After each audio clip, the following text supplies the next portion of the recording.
So welcome to Med Talks with the Wellness Company. I'm here with Dr. Heather Gessling, and February is, of course, a Healthy Heart Month. And so we're here to talk to her a bit about the heart and how it works. How are you, Dr. Gessling? Hi, I'm great, Chris.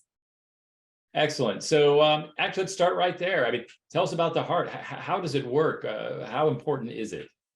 Sure. Well, a cardiologist is going to argue that it's the most important organ in the body. A neurologist is going to argue that the brain is the most important, but it's all very important.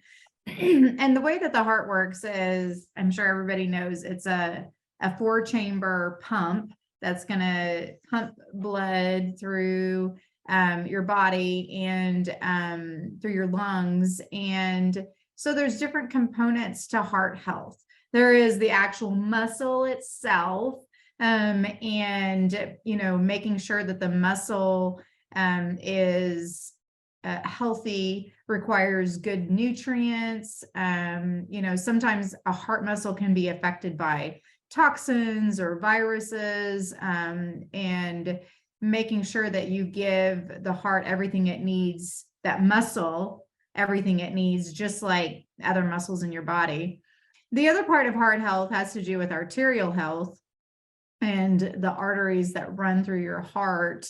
They have to have good blood supply running through them in order for your muscle, your pump, to function like it needs. And so there is a different component to heart health when it comes to arterial health. You want to reduce cardiovascular plaque, prevent cardiovascular plaque. And historically, cardiovascular plaque has been attributed to dysfunctional cholesterol levels. We know a lot more about predicting cardiovascular health, and it's a lot less about LDL than we used to think. It's more about your triglycerides and your HDL, that ratio, triglyceride to HDL ratio. We want that as close to 1 as possible. And that's going to predict cardiovascular arterial health. And the closer to 1 or even less than 1 that is, the less likely you are to have plaque formation and blockage of arteries. So it's really 2 things. It's the muscle health and it's the arterial health. Got you. So, we're often told diet, exercise, lifestyle affect the heart, but specifically, what do people need to know about diet, exercise, and lifestyle and choices, easy choices that they can make? Yeah. So overall good metabolic health, where you are at a good healthy weight, eating healthy foods, and getting good regular activity. I'm not a big proponent of intense cardiovascular activity. I just want you to be walking and moving during the day. And then also adding in fasting. I think that's a big component to being healthy in general, which is going to lead to a healthy heart.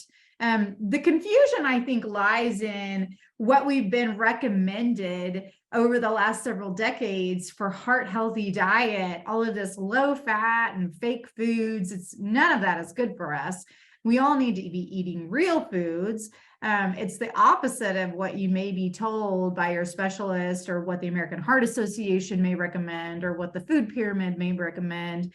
But eating real foods, such as real butter and not margarine, eating steak and real meat, instead of these fake foods. You don't want to be doing low fat dressing and low fat yogurt. You need that fat. Fat is good for you.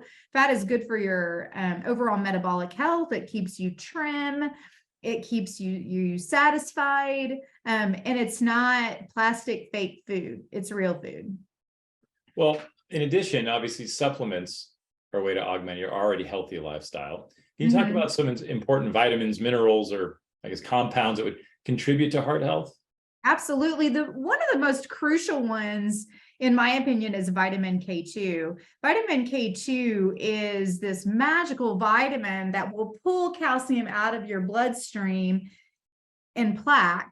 and your arterial system and gets it into the bone where it's supposed to go. So vitamin K2, especially for those that are taking D3 supplementation, because it will increase calcium levels in your blood and you want that calcium to go into the bone. Vitamin K2 is crucial for overall cardiovascular health and may even reduce cardiovascular plaque formation and reverse it. And so if we were going to talk about the number one supplement for cardiovascular health, in my opinion, it's vitamin K2. I mean, there's other nutrients that are really important to support, the healthy heart muscle. Dr. McCullough has recommended them for years. Ribose, CoQ10, B vitamins. It gives the cells those musculoskeletal cells the energy that they need in order to function properly, especially if they've had an insult, an injury, and they need that sort of extra boost. Those are the ones that really help. Also, there's also this correlation to cardiovascular health and clots.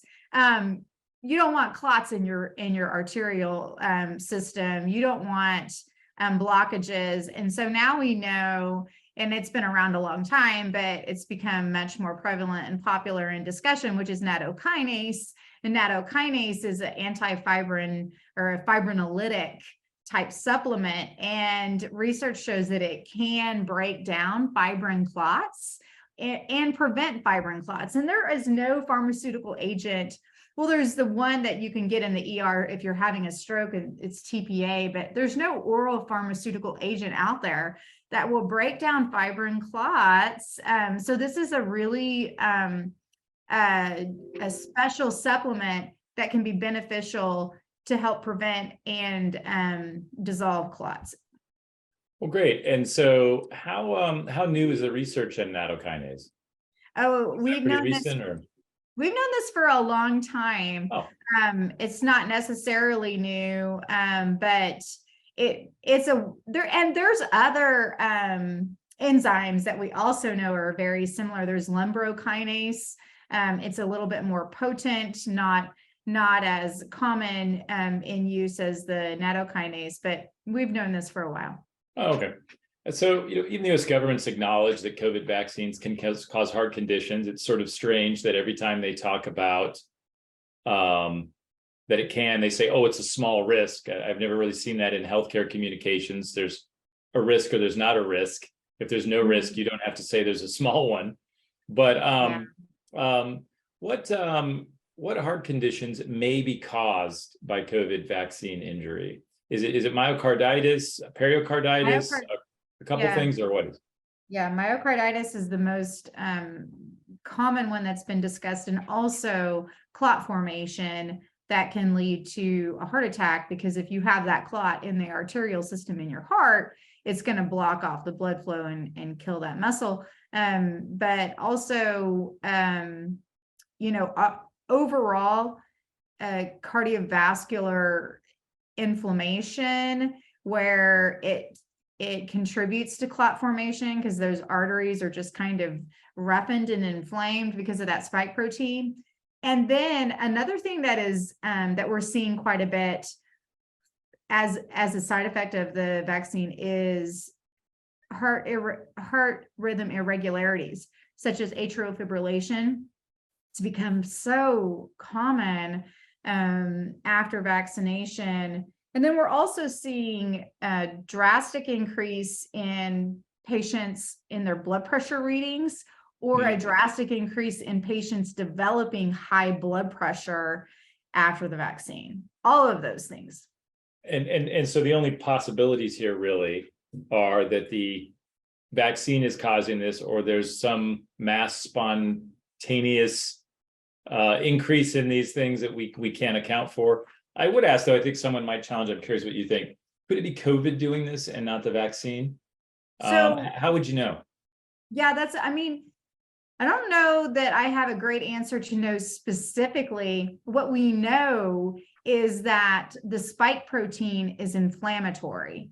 And so whenever you have COVID and you clear that illness, you're probably not making a ton of spike protein. And also, if you have long COVID, you could be making some spike protein, and so it could cause some of these problems. The difference, however, there's several differences between COVID, long COVID, and vaccine injury. If you have, if you've taken the vaccine, that vaccine is designed to sort of hijack almost every single cell type in your body, including the brain. And so not only are those cells that are infected from virus making the spike, but now if you have the vaccine, all of your other cells are making spike. And so you have a tremendous increase in spike production with the vaccine versus just illness or long COVID. So there's a difference there.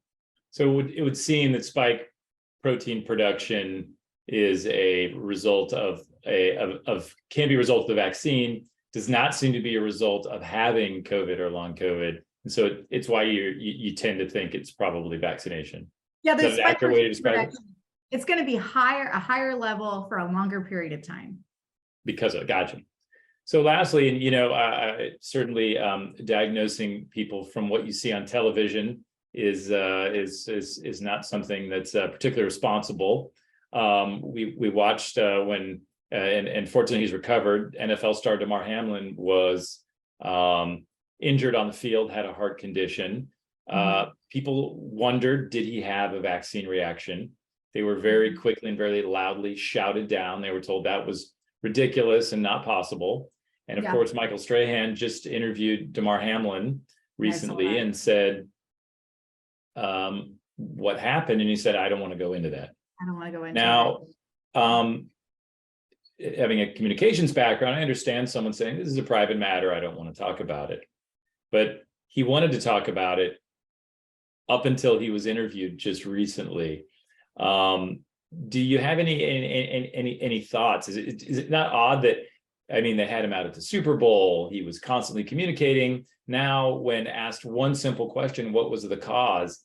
He doesn't want to talk about it. Is it that he's embarrassed that he had some condition, or is it that perhaps he did have a vaccine reaction and he's been told not to talk about it?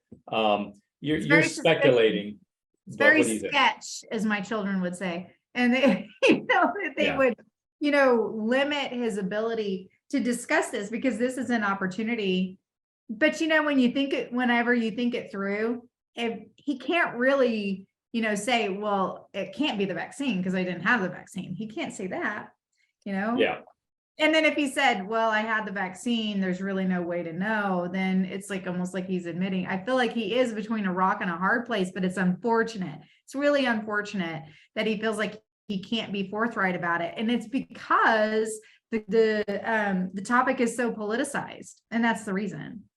Yeah, it would seem to me that if you want to reassure the public that you don't have heart issues related to this vaccine, which was what they were yelling right up until they won't talk about it, that this is the perfect time to come forward and say, that's not what he had. You guys can calm down now. Yeah. And they're silent about it instead. And, for Damar Hamlin, I mean, the guy's a football player. He wants to continue in the league. And if from my background, I would guess they came to him, the league said, we're just not going to talk about it. You don't want to cause political problems because people aren't going to want to have someone like that on their team. And now the poor guy's just kind of caught in the middle. He's he wanted to help and he spoke out, and now he's maybe on the wrong side of an issue where the league wants him. Again, this is all speculation. We don't know, but it's I'm glad he's better, and hopefully this gets put behind him. And if there's something to learn from it, we really do learn from it. Yeah, it's just because of the fact that this has become an agenda-driven, politicized issue, we can't hear the truth. And so truth is what helps people. Truth is what helps this situation so people can learn from it. But we can't learn from the truth in this situation. Well, if they won't let us learn it. Yeah. Well, great. Heather Gessling, Dr. Gessling, thank you so much for being here today. Yeah. Thanks, Chris. All right. Thanks.